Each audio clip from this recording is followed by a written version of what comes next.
Good morning. You're watching DeProgram with Ted Rall and John Kiriakou. It's Tuesday, December 9th, 2025. Thanks for joining us. Please like, follow, and share the show. Good morning, John. Good morning, Ted. Good to see you. Good to see you too. So, lots to talk about. Japan and China, always regional rivals historically, are at each other's throats a little bit. That should scare anyone who knows anything about history. Like you said in the thumbnail, what could go wrong? Japanese militarism. When has that ever been a problem? I thought the Japanese weren't supposed to have a military, right? Wasn't that the thing all through the 70s, the 80s, the 90s, that the Japanese didn't have a military because they went so apeshit crazy during World War II that they were just going to go without a military lest they invade somebody else? Yep. Well, I mean, just because they had designs on the entire Pacific Ocean doesn't mean that they were greedy. So maybe we'll see a greater East Asia co-prosperity sphere again. But yeah, no, it's terrifying. And Cambodia and Thailand, that skirmish is heating up. We have nearly 100 people dead, tens of thousands, by some reports, hundreds of thousands of refugees already on the move. Meanwhile, similarly, another conflict that Trump weighed in on between Congo and Rwanda, that's heating up too. We have 200,000 refugees. Also, scores have been killed there. That seems, I'm worried about a replay of the Rwandan genocide of the 90s. And then I really am dying to hear, and I'm saving this for later, your thoughts about the sort of hidden role of the Qataris and the Saudis and other Middle Eastern players in Hollywood and how they're backing up Paramount's bid for Warner Brothers. So super interesting stuff. And of course, obviously, please go ahead if you're watching live on Rumble or YouTube. Please go ahead and chime in and ask us your questions and comments. And as always, we will get to as many as we possibly can. By the way, just something that we're doing that's new, we wanted to announce, and we're going to bring in producer Robbie West to talk about it in just a few minutes when there's more people have a chance to trickle into the show. But basically, we're going to have a live show. We're going to be taking calls, like audio calls, actual call. You'll be able to call up and talk to us. That's going to be Friday. So please be watching, and Robbie will fill us in on exactly how you get to do that. All right. What should we talk about first, John? You know, I'm kind of perplexed by this whole Cambodia-Thailand thing. They've long had difficult relations. Even during the Vietnam War, as the U.S. was secretly bombing and waging war against Cambodia, they were doing it from Thailand for the most part. We had thousands, tens of thousands of troops that were based in Thailand. We still have those bases in Thailand. And Cambodia has never recovered really from the devastation of the war. They went through the Khmer Rouge and Pol Pot and more mainline communist dictatorships and Vietnamese invasion. The Vietnamese invasion, that's right. Although that liberated them from the Khmer Rouge. From the Khmer Rouge, which they desperately needed to be liberated. So I'm just not getting what the problem is. Is it really just this stupid island and this ruined temple on the island in the middle of the river that separates the two countries? I can't imagine that that's what it is. It's got to be something deeper. When we've spoken in the past about the EMEA crisis between Greece and Turkey, where Bill Clinton had to literally get on a conference call with the Prime Minister of Greece and the President of Turkey and tell them to back off because they were going to go to war over this little island that had nothing but a herd of goats on it. Is it the same kind of thing where it really is the island, or is it deeper than that? I'm just not understanding. I think it's about Thai versus Cambodian nationalism. And two countries, like you said, that have always had piss poor relations. Terrible relations. And the U.S. has definitely, helped fuel that by playing them off against each other. Cambodia has a desperate inferiority complex due to not just the genocide, but the effect of it. And it's so desperately poor. Yeah. Thais have a lot of national pride. They feel like they're in an up and coming country, but Cambodia is, it's disrespected in the region.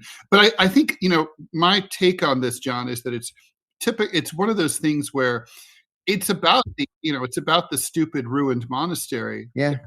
But not really. But it becomes, but after a while, it's also tit for tat, right? Like, you guys killed some of our border guards. We can't let that pass. And then nobody remembers where it started, and you only think about what the other guy did. And then you're just, I think that's where we're at. Ted, you and I once talked about the border between Pakistan and India and going to see sort of the changing of the guard. There's a ceremonial border crossing just east of Lahore. And I went with a group of ISI officers when I was stationed there. We had just caught Abu Zubaydah. They wanted to celebrate. So we go to this border crossing. They have bleachers set up on the border crossing. And they're wearing these, big hats with big feathers in them and red coats. And it looks like the Raj. It looks like very much like the Raj. And the ISI Colonel Muhammad that I was with, gleefully, like a kid, said to me, we are so proud of the depth of our hatred of one another that we want to put it on display. And he said it completely seriously. And I've been thinking about the last couple of days that might be what we're looking at here. The depth of their hatred for one another goes so far that they just can't help themselves. So, yeah, the papers. It's like Chris Hedges, right, wrote a book called War is a Force That Gives Us Meaning. It's hatred is a force that gives us meaning. Look at domestically, the Democrats and the Republicans. This morning, there was where's he from? That senator from Maryland, Democrat. He was on NPR this morning. You probably heard him. And he was talking about like the problems with the Democratic Party and like we have to be for something, not just against Trump. Yeah. But he was illustrating the problem himself just by just talking about how bad and lawless Trump was. And it's kind of like, but he didn't, put anything forward, but it was like, basically we're defined by our hatred in a highly polarized thing. That becomes its own reward after a while. And it does make you feel powerful. Like when I semi-jokingly talk about the former publisher of the LA Times, Austin Butner, and how much I hate him. It's kind of fun to hate him. Some part of me enjoys that, like my hatred for him. That's how I feel about John Brennan. Yeah. Yeah. That's exactly how I feel. It's like a sport, right? Yeah, like a sport. Yeah. Keeps me going. It's energizing. Manya the Cat says, Thailand used to be a vassal state of the Khmer Empire. Thailand later invaded and took down the empire. They have a long history. Thank you for that. See, that's you great. learn something new every day. We have the best listeners. Yeah. So let's take some questions. We can keep talking about this. I love this question. Elliot Covert, thoughts on Hillary Clinton saying last week that young people have been brainwashed by social media and TikTok over Israel and Gaza. You remember that? Oh, I hate her so much. When is she just going to finally shut her big flapping gums? That's what I always think. Whenever I hear she her is talk. Irrelevant to anything in America. Irrelevant. And always mistaken. Yeah. She always was mistaken. She's always wrong. Yeah. Like on an objective standard, it's like, oh, what direction should the country go? Whenever we go the direction she wants, it's a fuck up. That's an op-ed right there. Maybe we should write that. she's a compass that always points south. Like my ex-wife was like that. Get out of the subway. Which way should we go? You just whatever direction she felt we should go. You just always go the opposite. You'd probably be right. There you go. But so like, what is the story? Look, it is true that social media got the word out about what the atrocities in Gaza in a way that mainstream media either was unwilling or unable to do because corporate American media didn't have any correspondence there, right? The Israelis wouldn't let them in and they didn't have the balls to go and sneak in. It's That's right. Dan Rather sneaking into Afghanistan in the 80s, going without a permit. These people, maybe they can't pull it off. I honestly, I got to tell you, I could have gotten into Gaza. There's always a way, always a way. Look at Richard Medhurst. He got into Gaza. Yeah. Right. These. You're right. These mainstream journalists, they could have gotten into Gaza. Yeah. They didn't try. They were afraid. They were afraid. They were afraid of the Israelis too, and they probably were afraid the Israelis would target them, and with good reason. The Israelis would have targeted them. Yep. And so anyway, the thing is, the word got out that way, and that's true. But is that brainwashing? I mean, the brainwashing. The implication of that is that these things aren't true. The implication is that there is no genocide. The implication is that Israel isn't committing war crimes. The implication is that Israel wasn't engaged in basically a one-sided pseudo war where they're massacring civilians. Yeah. And basically almost nobody's firing back ever. And these Clintons are the same people who turned their backs on Rwanda, who ruined Haiti, who turned their backs on the former Yugoslavia. So no, we're not taking any human rights advice or admonitions from the likes of Hillary Clinton. Yeah. No. Now I'm getting mad. So, I mean, the thing is, I would de-invent social media if I could, because it would save like journalism. Yes. But that said, social media has done a lot of good. I mean, hell, I never could have gotten the word out about my case. I think social media helped you a lot, John. Yes. In your situation, you get past the censors. And that's what happened here. Social media meant that these images could not be denied. No one's ever credibly asserted that Hamas or any other pro-Palestinian force has been creating fake news or deep fakes from of Israeli atrocities. These are real. These are things the Israelis are really doing. Mm-hmm. And when they're busted fair and square, like with the murder of Shireen Abu Akleh, then they say, "Oh, we'll do an investigation," and then they say, "Oh, we did the investigation, and yeah, we shouldn't have shot her. We'll provide better training." Yeah, for the next time. Or the ambulance, or remember the ambulance Or they crew. just kill all the ambulance drivers. Yeah.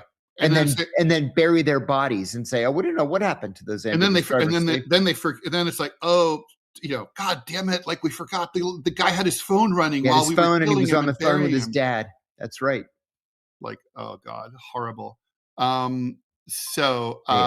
Yes, let's see here. I apologize. I'm having to read these questions on my phone because my mouse died. I hate these mice that they give us. And you have to plug it into the bottom, so when you're charging it, you can't use it. I know. It's like, Apple. it's really, really dumb. And the other thing is it doesn't warn you until it's dead. No, exactly. It says mouse battery very low, connect to USB immediately. It's funny, right? Like the Apple devices are a miracle in so many ways. But like, for example, I love the fact that the iPhone will not tell you when your voicemail is full.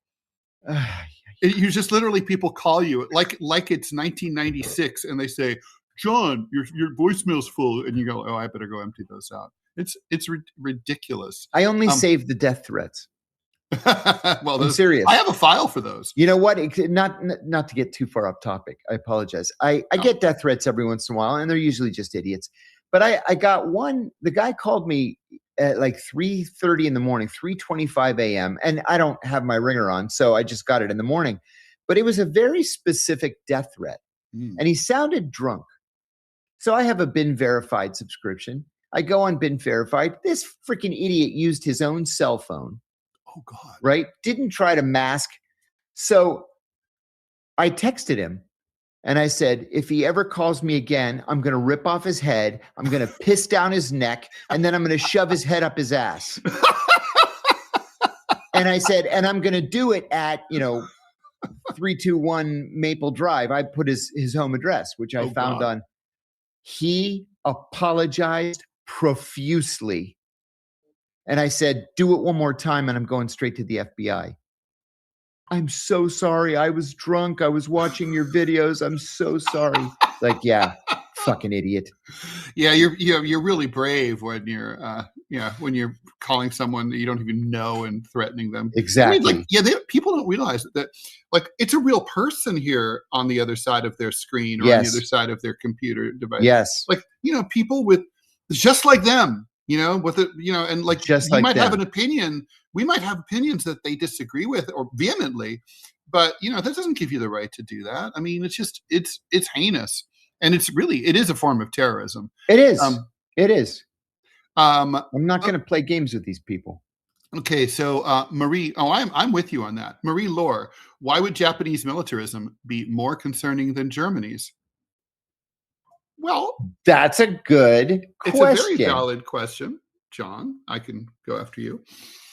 Oh, yeah, that's a good question. In fact, I don't know if you remember, but it was a very, very big deal when the German army sent a unit to, it was like Kosovo or somewhere in the former Yugoslavia, because it was the first time since World War II that German troops had been engaged in combat. And the Clinton administration was like, kudos to the Germans. This is the new Germany. They're freedom fighters. I don't know. I think the Serbs would disagree with that. And she's right. Why should the Japanese be any different from the Germans? Well, I guess that, okay, so I think the difference is that the Germans and the Japanese have acted very differently since World War II. I mean, as Robbie pointed out in the chat before, I mean, Germany's been on a global apology tour since 1945. They teach their kids in textbooks over and over and over about the Holocaust and the sins of Nazism and fascism. The Japanese, on the other hand, as you know, have whitewashed what they did, for example, the rape of Nanjing. They don't talk about the invasions of Eastern China and the entire Pacific Rim. They don't talk about how incredibly sadistic they were to POWs. So the problem is that like Japanese kids now are still not being taught what their country did. And so there's no sense of national responsibility. They kind of like felt like, well, we were in a contest and we lost. They don't really feel like we deserve to lose. Like the Germans had their noses rubbed in it. I think that's a huge difference. And you can see now in the behavior of this new prime minister where, she's fucking with the Chinese over Taiwan. Which is a fool's errand. For sure, a fool's errand. And with no international legitimacy, considering whether it's right or not, the international community does not recognize Taiwan as an independent state. Right? So therefore, there's no basis for it. But she's fucking around. She's saber rattling. The Krauts haven't done that. No, they haven't done that. And another thing about the Japanese that has always mystified me, compared to the Germans, the major German war criminals have no acknowledged graves. They were all cremated, or the graves are unmarked, or they're buried in these obscure places, so they can't be venerated, right? The Japanese, they have those Shinto shrines. Yeah, they have these giant shrines to Class A war criminals.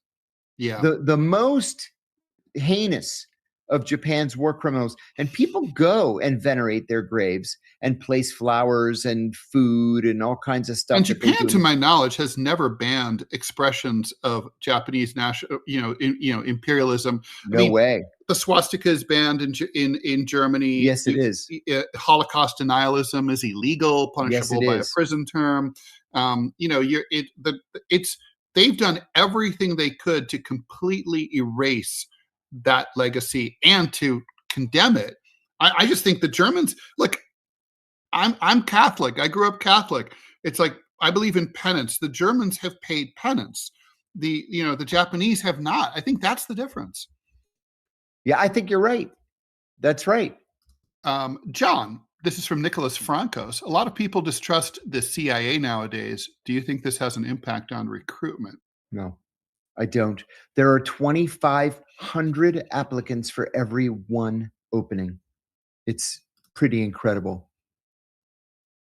Yeah. Okay, no, so I don't think it has any effect at all. Not a problem at all. Okay, no. So let's see. And okay, so after, and but we should bring in Robbie to talk about the call-in show, right? So Robbie, here comes Robbie West, producer. Tell us what's going on Friday and with all that. Okay, so we're doing something new. I'm going to drop a link into y'all's chat, like what Ted was saying. We are. What happened to Robbie? Uh-oh, am I gone? I see Robbie. I'm here. Oh, John's frozen. Oh, I don't see him. I'm sorry, Robbie. Oh, John, you were frozen. Okay. Yeah. We're good now. Sweet. Hey, listen, this is live. There he This is how the sausage is made. This is how this is the thing. So I'm dropping a link in the chat right now. If y'all want to have a chance this Friday to come on Rush Limbaugh style and talk with John and Ted, and unlike Rush Limbaugh, actually have a meaningful conversation, this is your chance. A link is going out right now. What you have to do, you have to join the Discord server, because that's where I will be grabbing the phone calls and funneling them through. Now, here's the important thing. This is going to be exclusively on Rumble. It's not a slight to YouTube.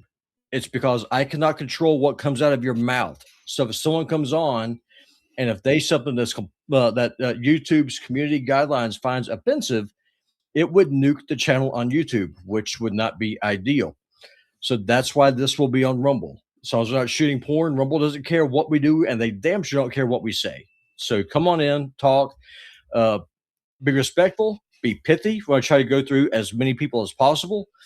And I will let y'all know right now, I will be looking for Rumble channel subscribers first. So if you want to make sure that you 100% get in, come over to Rumble. It's $5 a month. Every penny of that goes straight to John and Ted. They keep it all. And that way, you can have a real conversation, no censorship problems, in a true free speech forum, and have a chance to talk to your favorite cartoonist and whistleblower. And if you have questions for me, that works too. Thank you, Robbie. Hey, Okay. may I ask the chat something?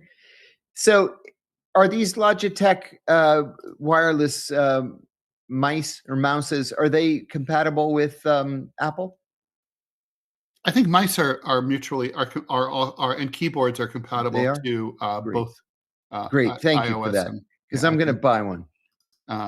Okay. Question for all three of us: what's on your holiday gift list? Is that for us or by us? Is the question, right? I have an Amazon wish list. People can search for it. How about you, John? You know, I used to hate it when I would ask my parents what they wanted for Christmas. I was a kid, of course, and they would say, "All we want is good kids," right? I used to hate that Yeah. because I wanted to buy them something. I genuinely don't want or need anything. So my son, one of my sons asked me the other day, and he said, "And don't say nothing." I said, I really don't need anything. I'm actually downsizing now. And so same with my sister. She asked me what I wanted. I was like, I don't have a list. I don't want anything. I could use a pack of like black dress socks. That's it. There are certain political collectibles that I would love. That's different. It's there's the John C. Breckenridge Pharaoh type, which I'm dying to have. Geez, Ted.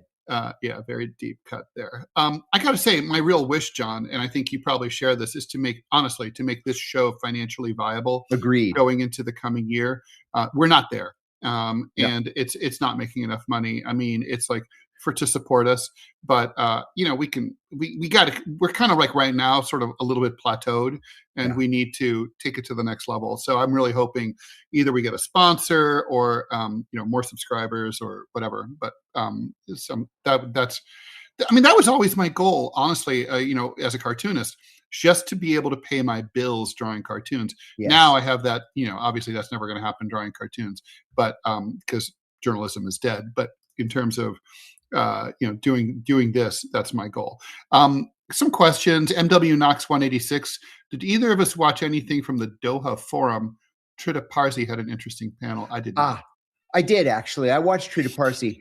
He's been very, very active lately, and really, he's one of the leading thinkers on the issue of U.S.-Iranian relations. I really enjoy just sitting and listening to the guy. He's so well informed and so bright. He is wrong sometimes, aren't we all? Sure. He told me when he was on my other podcast that he believed the United States would attack. I'm sorry, that Israel would attack Iran before the end of the year. I think things have kind of scaled back, but man, if you want to talk to a real expert who is not beholden to anybody, it's Trita Parsi. Sean Martin has a question for us. Have you seen the response to immigration by a group in Northern Ireland? Looks very similar to previous IRA messages. The immigration problem seems to be boiling worldwide. John, I've been predicting this for years, that the Ireland thing was not fully settled because it was never fully settled. That's right. And it's I think basically my take is that Sinn Féin got corrupted and bought off.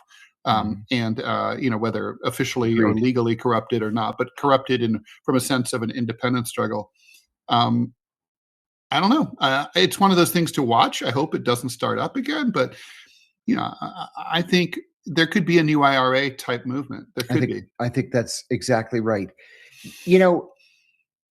I'm banned from the UK, right? We've talked about this. I'm banned. And you're missing out on all that good food. Yeah, right. But I go to the UK often. In fact, I spent 3 weeks there earlier this year. So what I do is I just fly to Dublin, and then you catch a connecting flight from Dublin to London. The last time I flew to Dublin, I drove up to Belfast and then flew from Belfast to Manchester. They have not figured out this border crossing situation. They were just hoping for the best, that in some cases they treat it like the UK is still an EU country, and in other cases they treat it like it's not. But this thing they come up with, it doesn't work. No, it doesn't work. And so you go to Belfast, for example, and all the waitresses in the pubs are Polish, right? Or Slovenian or whatever. It's like, how did you get here? It's crazy. It is. It's crazy. It doesn't work. Lemon curd sandwich. Venezuela is Venezuela is that an effort to flashpoint a terrorist attack in the United States? ICE, hatred, National Guard, Iran and Israel stuff, siding against Europe and the Allies, victims of Ukraine as victims, business over morals. I tend not to believe in those kind of. I just don't think that. I just don't think the deep state is that intelligent. I don't think they're master schemers like that. What do you think? I agree. I agree. There are too many moving parts. Yeah. I think it's just an unhappy coincidence. Okay. Yeah. So you have okay. Everyone's suggesting the Logitech. I bought it. I just bought it. It's arriving day after tomorrow. Thanks, Junaid and Javid. John, copyright that statement. Love it. I don't know which statement he's talking about. I think that was that I was going to rip off his head. Right. Okay, right. Manya is back. The Japanese were never really properly rehabilitated. A lot of the underlying issues and mindset that led to Japanese imperialism are still there. No doubt, the racism, the arrogance. They think they're a chosen people, basically, and that they should run Asia. And yes. The Chinese beg to differ. Village Idiot, is that why Germany is committing suicide? No. I don't think so. John, this is a question for you from Eric Cotta Robles, from a U.S. political refugee in Helsinki. What's the difference between Finlandization and the experience of Mexico, Central America, and Caribbean countries for the past 125 years? I feel like I'm back in history grad school. Anyway, go ahead. That's a great question. It's something that I have never thought of. That just hasn't occurred to me. But what is the difference? I think that in practical terms, there is no difference between Finlandization.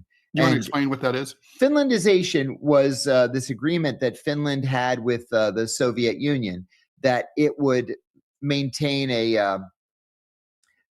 an independent, not really independent, a not anti-Soviet foreign policy in exchange for the Soviet Union not invading and occupying it.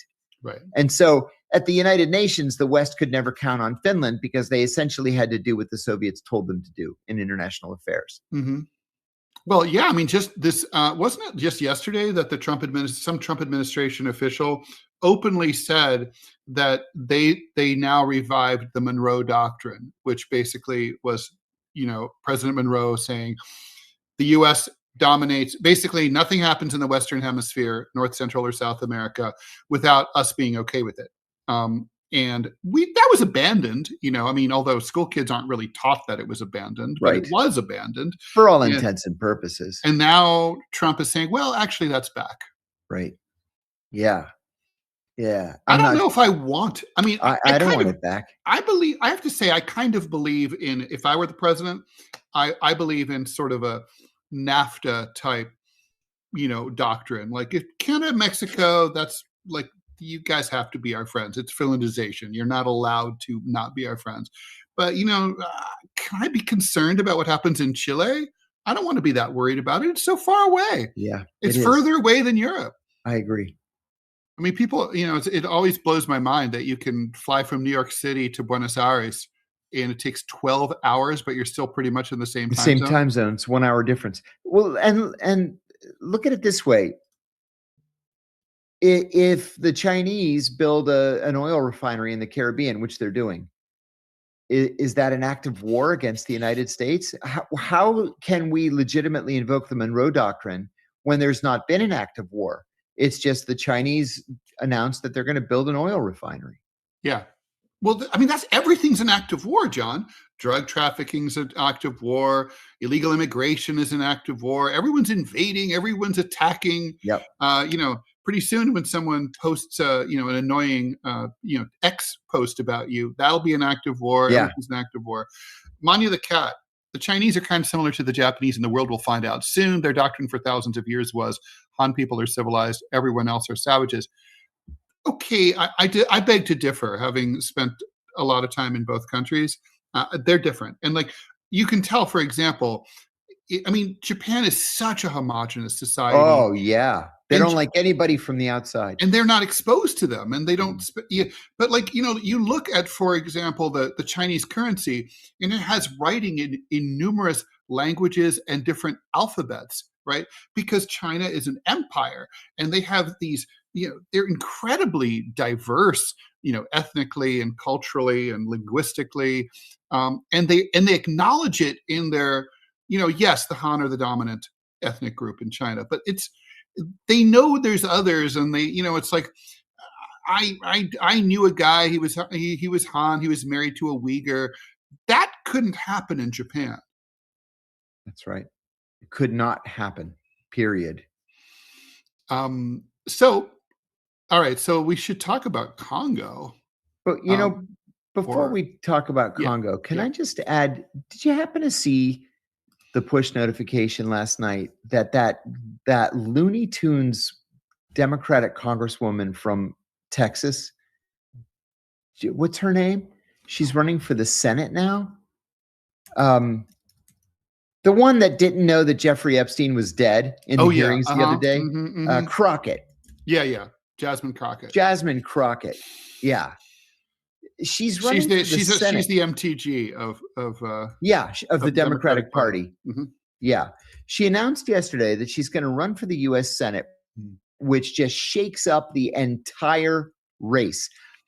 I'm going to go on a limb and say she did this without saying anything to the party leadership. She just announced it. Now, on the one hand, this is good news because she's going to lose and she's not going to be in Congress anymore. And so we don't have to listen to her stupid pronouncements that are just unless you watch MS Now, which is where she'll land. That's right. That is where she'll land. That's exactly right.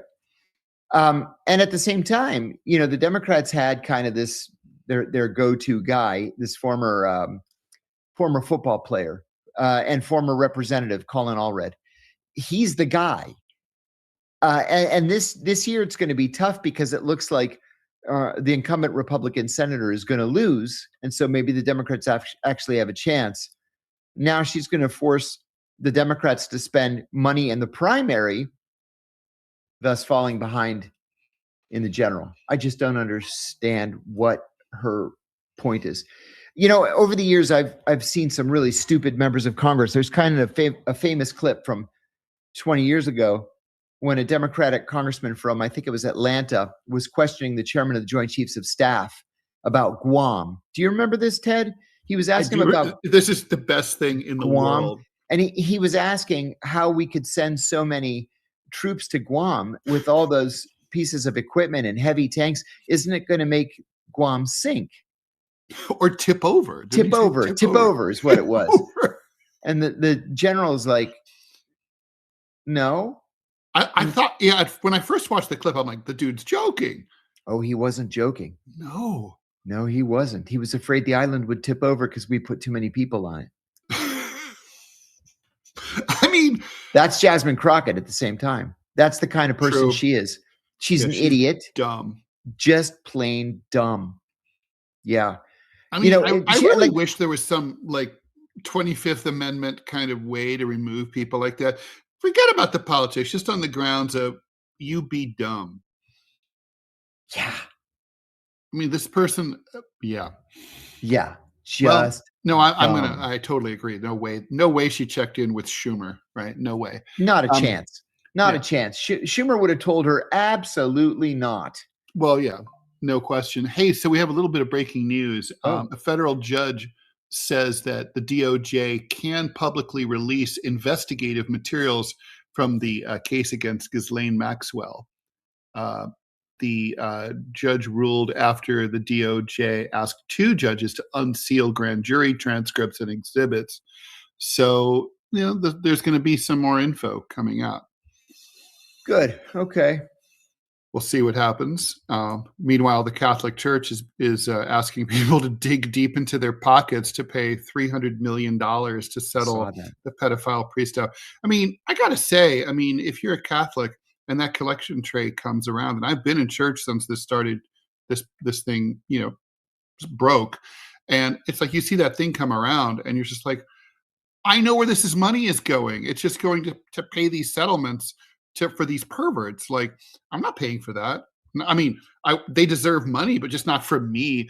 I mean, it's like, that's not why people go to mass, right? I mean, I just don't get it. I don't get it either. Yeah. No, I was going to say something, and I think it's probably better left unsaid. Sorry. Okay. Quick question for you, John. Texan 2021. Do you have any experience with intelligence services I like this question, from the European microstates, Monaco, San Marino, and Liechtenstein? Luxembourg, I have. Yeah. They were good fellas. But the other ones, no. With Luxembourg, I would imagine a lot of it had to do with financial transactions. It was all finances. Yeah. Yeah, because money laundering. Luxembourg has a much stronger secrecy laws to protect clients than Switzerland. Yeah, Switzerland caved after 9/11 to the Treasury Department, and Luxembourg said, "No, we like things just the way they are." But even back in the 80s, Switzerland was not what we think of as Switzerland. Like the number to count. Like in Bourne and stuff like that. Like that's it's not right. It's not. No. Luxembourg was more like that. Yeah. In the old days, but no, you're right. Not in our adult life. Where they literally didn't even know who you were. We don't want to know who you are. Just come in with your money. Your money's good. We're fine. Okay. So Congo. All right. I thought this was all over. And apparently it's nowhere near over. And how can a country as big as Congo keep getting its ass kicked from a country as little as Rwanda? And it's really not the whole of the Congo. It's Eastern Congo, which is where all the rare earth metals are.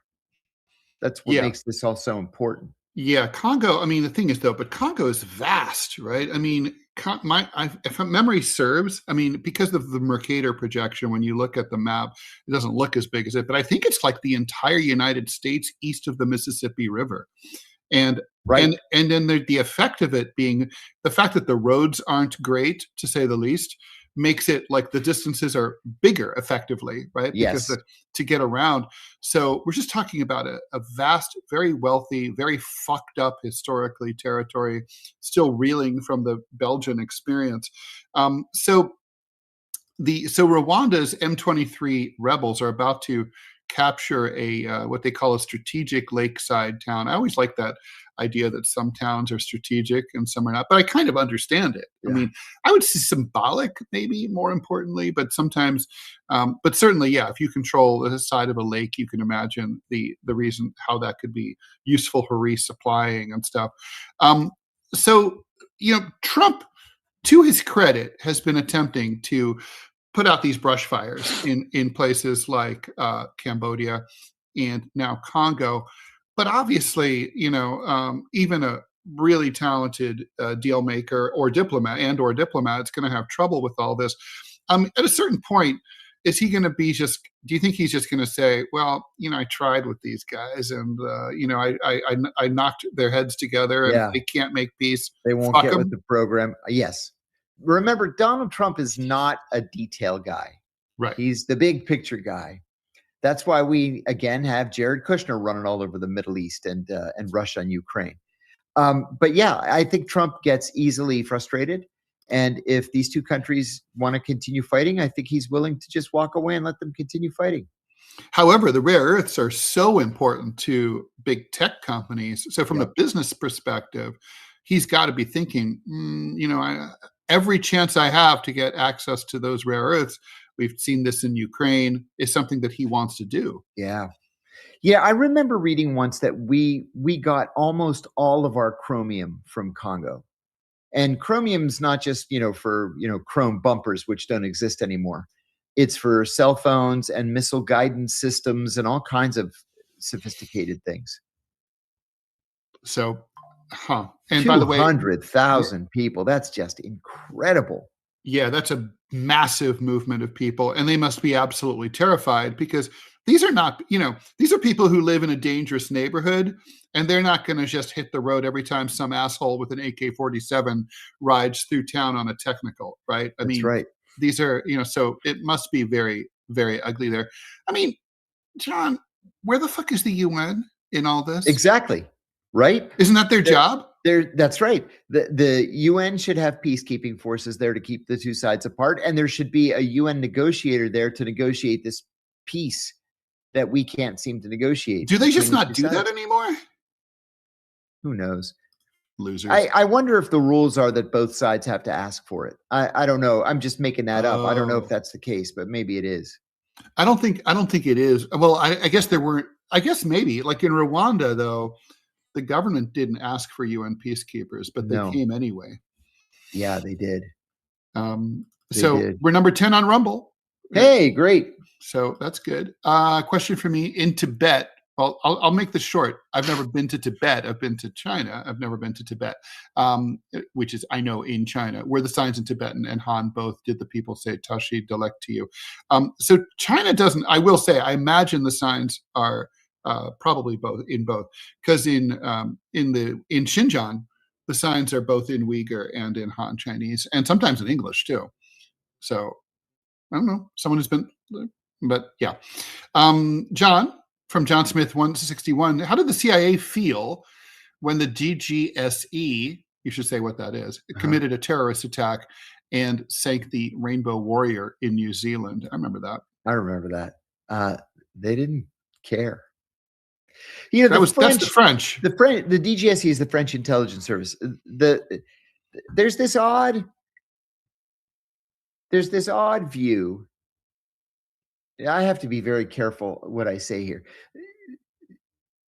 The CIA and the DGSE have proper relations. They're not close, but they're proper and formal, and they work together pretty well. But the DGSE is kind of known for being out there just whacking people, whether they're Al-Qaeda operatives in the Sahel or Rainbow Warrior, environmental activists in the South Pacific. If the French government sees someone as a problem, they're going to get whacked, and the DGSE is very happy to go out and do it. I mean, the Rainbow Warrior thing, it didn't go away. It was extremely bad PR. Very, very bad PR. I mean, it was you go assassinate unarmed environmental activists. Yeah. And bomb their boat. Yeah. I mean, it was serious gangster behavior. You could say that again. Kind of what the Israelis do to boats. Yeah. Well, and now us in the Southern Caribbean. MT16N7, thank you very much for the $20 generous donation. Thank you. On Rumble. Much appreciated. Is military procurement the most fraudulent thing in government? In the UK, we've spent billions on a small tank called Ajax that can't be used because it's so badly designed, it falls to bits. Kind of sounds like the F-35. I would say that the answer to that question is yes. We were talking yesterday, for example, about Fat Leonard. We only talked about it for a minute. But yeah, there is so much money, more than $1 trillion every year in defense spending, most of which goes to contractors. So yeah, there's people are swimming in money, and it's very corrupt. I really wish we did our own, that we built our own. We had a U.S. government plane builder and designer, U.S. government missile plane. I would do that if I were the president, because this is an inherently corrupt practice. John, my father told me something that blew my mind about the way that these contracts are awarded. You no doubt know this. But normal corporations, when let's say like you and I form like John Ted Corp, and we want to buy we want to buy some 10 fighter jets. What would we do? We'd call Boeing and Northrop Grumman and we'd say, hey, we would like this particular jet. How much? What's the cheapest you can sell them to us for? Right? That's what a normal person would do, and what a normal company would do. But the Pentagon doesn't do it that way at all.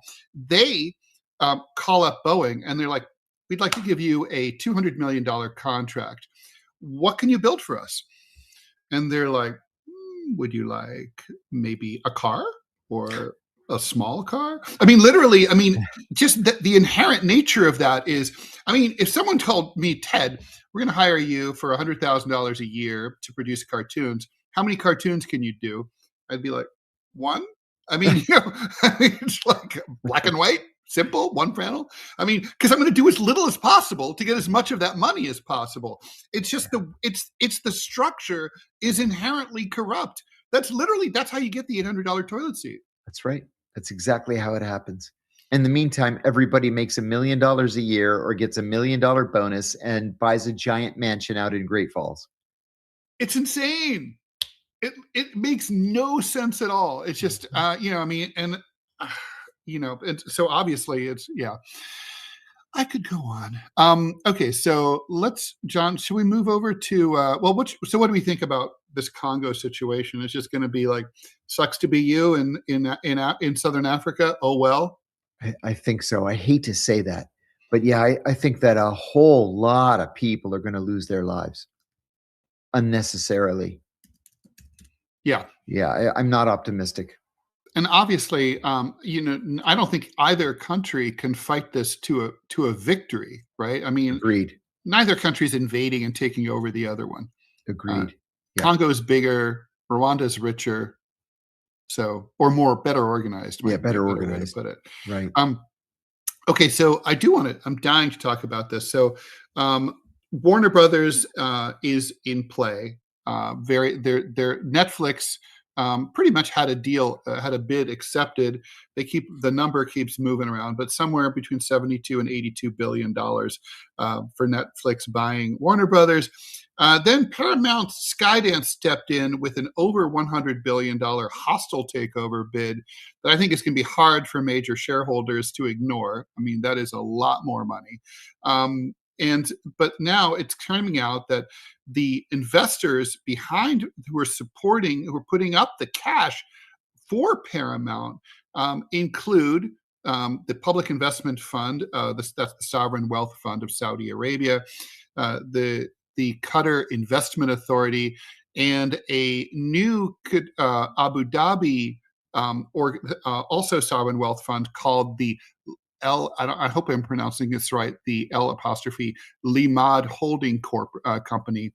And so I'm thinking, okay, so if the U.S. government is incredibly, on a bipartisan basis, concerned and terrified of the cultural and technological impact of TikTok gathering private user data and propagandizing America's youth with silly dances, because of being the fact that they have an ownership that is Chinese based, isn't this the same or maybe bigger? You're talking about these Middle Eastern entities that have very different cultural and political values from Americans coming in and potentially owning this giant conglomerate that will determine what movies and TV shows we see. And you and I both know those things have a tremendous impact, not to mention they spend a lot of time gathering user data, just like TikTok does. And that's what Netflix did. I mean, remember Netflix's first big show was House of Cards, right? The US version of the UK show. But the way the reason that was the first show was because their data from streaming showed Netflix that people liked dark noir like political comedies, and they liked Kevin Spacey. So they just smooshed it all together, insta hit, right? So we know that it's about the data gathering as much as it is about just getting the clicks. Maybe more so. I mean, is there a national security interest here? I think probably not. It reminds me too, and I'm sure that you'll remember this, Ted. When Hillary Clinton first became Secretary of State, the U.S. aimed to sell AWACS radar planes to the United Arab Emirates. My father was involved in that negotiation. And the UAE is one of our closest allies in the world. But then people started shouting, we're going to sell these sophisticated planes to those Arabs. They wear sheets. They wear robes, right? And racism took over. And so the Senate blocked the sale of the AWACS to the United Arab Emirates. Now, we ended up sending them a year later anyway. But, people love to hate. And I don't think that the Qataris, the Saudis, or anybody else that has trillions of dollars to invest are going to have any impact on our programming. I really don't. Just like I don't think the Chinese have any impact on, our youth or on programming through TikTok. I think this is all a tempest in a teapot. It's a made up problem on Capitol Hill. And I think that Paramount or whomever happens to be involved should just take the money and smile. Yeah, no, I agree with you. I just wonder if anyone on Capitol Hill would decide to try to make hay out of it. Just, sort of, I wouldn't be surprised. Post 9/11. Sure. Kind of. I mean, it would seem to me to be more of a genuine, if there's a threat, there's more of a threat here than there is from China and TikTok. The Chinese government doesn't own TikTok. No. But these are Middle Eastern governments. These are governments. Yes. Well, they're the sovereign wealth funds. Yes. Yeah. Yeah, but that's government. Yeah, sure. That's government money. Or government control, highly government influenced money. Let's put it that way. Right. Let me read an ad, if that's okay. Still haven't tried 1775 coffee? Now's your shot. The 1775 starter kit just dropped. Only 1,000 units, although I think it's 999 because I think Robbie has one. You're getting the bold dark roast that hits hard, the smooth medium roast, and the vitality mushroom coffee for clean energy and laser focus, no crash. All single origin, small batch, toxin free and mold free. Plus, you're also getting a gold spoon clip because freedom isn't scooped with plastic. A frother strong enough to stir up your coffee and your mother-in-law's opinions, and which would be saying something because she's dead. A black 1775 tumbler. $170 worth of coffee and gear, yours for $99. This is for the ones who've been watching 1775 blow up on Rumble, wondering if it's really worth it. Spoiler, it is. Go to 1775coffee.com/studio and grab your starter kit before they're gone. Bold beans, clean fuel, and a morning routine that stands for something just like Rumble does. I'm still laughing about the complaint yesterday, John, about my reading the ads too fast. I noticed that you were markedly slower. Thank you for that. Yeah, I aim to please. So I mean, what do you so should we just, I guess we'll watch that. I mean, one question, I mean, obviously we're not business reporters, but I mean, I think that the Paramount deal the offer has to be taken really from a fiduciary standpoint, responsibility standpoint. The board pretty much should sell to the hostile takeover bid, right? I mean, it's like the money's so much richer. They owe it to their shareholders. Yeah, I agree. They owe it to their shareholders. That's really what the bottom line is going to be. Yeah. At the end, I think it's going to be whoever ponies up the most money is going to get Paramount Plus. Yeah. We will see what happens here. We have a question from Gavin Breen. Were the IRA ever on the CIA's radar? Well, that's a question for you, John. Not really. They were far more on the ATF's radar and the FBI, because there were so many Irish Americans or Irish nationals in America that were involved in crime like drug trafficking, so that they could use that money to buy weapons and ship the weapons back to Northern Ireland. So it wasn't so much a CIA issue as it was FBI and ATF. You know, John, I remember in the 1980s when I was in college in New York City, going to Irish bars in like the Village, and literally they had a sign behind that said behind the bar that would say 10% of all proceeds go to the IRA. Wow. And it was a State Department designated terrorist organization at that time. There was a bar called Ireland's 32 in San Francisco that was the same way. And they had like giant posters of Bobby Sands and all the hunger strikers behind the bar. And they made very clear, like, you know, we're not just sympathetic to this cause. We finance it and we do whatever we can. You kind of got the sense there might be some hard men serving behind the bar. Wow. Yeah. Wow. It's different now. It's so different. Yeah, my local bar, my local bar until fairly recently was owned by a guy from, this is not the IRA, but he was owned by a Weather Underground guy who had been on the lam for years. And it was the same sort of thing. Like, he was one of those guys, he was very quiet, but you know, the kind of person who gives you that look, like if you were a problem, you would be suffering physical pain in a big way very soon. I got a call day before yesterday from a guy who is on the run.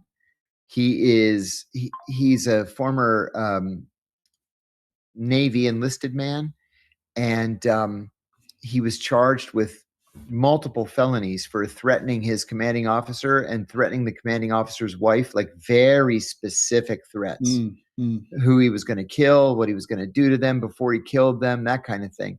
So he was charged and then released on bond and just took off. So he called me, somehow got my number, which I guess is out there on the internet someplace, and asked for advice. And I was like, dude, turn yourself in. Making a terroristic threat, big deal. You do a year, maybe 2. Big deal. Going on the run is not. Get it over with. Get it over with. Just be done with it. Yeah, I was going to hide the rest of your life. Yeah, I used to be friends with the woman who who wrote the book that became Orange is the New Black. And, yeah. And this was before. So she had gotten. We follow each other on Twitter. She had gotten in Piper. She'd gotten in trouble, years earlier, like at least 8 years earlier, and with drugs, and she'd been swept up in this money laundering thing. Long story short, I remember she was just like, the feds haven't told me when I have to report. She was in touch. She wasn't doing anything wrong, but it was just sort of like she kept hoping to stay out of it. But in the end, the best thing was ultimately when they were like, it's time, come in and do your 18 months or whatever and get it out of the way. And that's when, she wrote the book based on her experiences. She ended up doing less than a year or around a year because of good behavior and stuff in a minimum security camp. And Connecticut. Look what she turned it into in Connecticut. Yeah, no, I knew she was going to do that. She's a very smart woman. Yeah. Okay, very quick question. What do we think about Ron DeSantis designated the Council on Arab Islamic Relations as a terrorist group? We've got a minute. Yeah, he doesn't get a vote in what's a terrorist group. I have friends who happily contribute large sums of money to CARE every year. He's irrelevant now. He hates being irrelevant, and so he's trying to get himself in the news again. All right, guys, we're out of time, and I totally agree with that, John. We'll be back tomorrow at 9 a.m. Eastern time. Please stay tuned for the TMI show with me and Manila Chan, except Robbie West will be filling in, so things might be a little spicy if we talk about pedophile priests and stuff like that. Who knows? Thank you to Star Runner for gifting a subscription to the DeProgram and becoming a monthly supporter at the same time. We'll talk more tomorrow about how you can call in on Friday. See you later. Bye, John. See you tomorrow. Bye-bye.